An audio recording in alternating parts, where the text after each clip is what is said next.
Comme tous les parents, ce que nous aimons avec Lisa, c'est jouer. Rire avec nos enfants. Pour jouer avec Amy, nous avons demandé quelques conseils à des professionnels, car souvent, elle ne semblait pas s'intéresser à nos propositions. Grâce à eux, on a gagné beaucoup de temps et surtout rapidement trouvé du plaisir à jouer avec elle. Les premiers jeux que nous avons partagés avec Amy s'appellent les jeux sociaux et les jeux sensoriels. Ces jeux sont idéaux pour plusieurs raisons. La première est que tout le monde peut y jouer, sans aucune contrainte de lieu ni de matériel. La deuxième, c'est que ces jeux stimulent beaucoup la relation, l'interaction avec notre fille. Pour les jeux sociaux ou sensoriels, je le fais en tête-à-tête. Je me mets à la hauteur d'Amy pour faciliter la relation et vais rechercher son contact le plus souvent possible. C'est parfois assez sportif, il faut l'avouer, mais nos efforts sont toujours récompensés. Ce que j'aime proposer à Amy, ce sont tous les jeux où je la porte.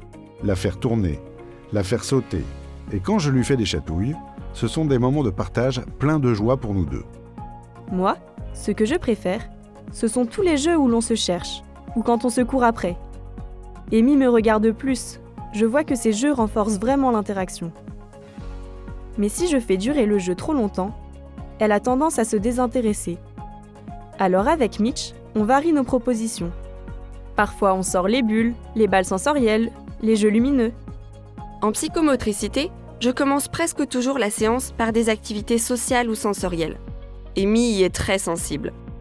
Je vais exagérer mes mimiques, faire des bruits rigolos, wing, wing, faire des petits gestes qui l'amusent. Et pour l'inciter à participer elle aussi, j'arrête régulièrement ce que je fais. Et j'attends un petit signal de sa part pour continuer. Ces moments d'échange sont très stimulants et surtout très amusants pour tout le monde. Quand on propose un jeu sensoriel ou un jeu social, on va le faire en tête-à-tête et aller rechercher le contact le plus souvent possible en se mettant bien à la hauteur de l'enfant. C'est important d'exprimer de l'amusement, de l'émotion positive. Varier les activités pour éviter la lassitude.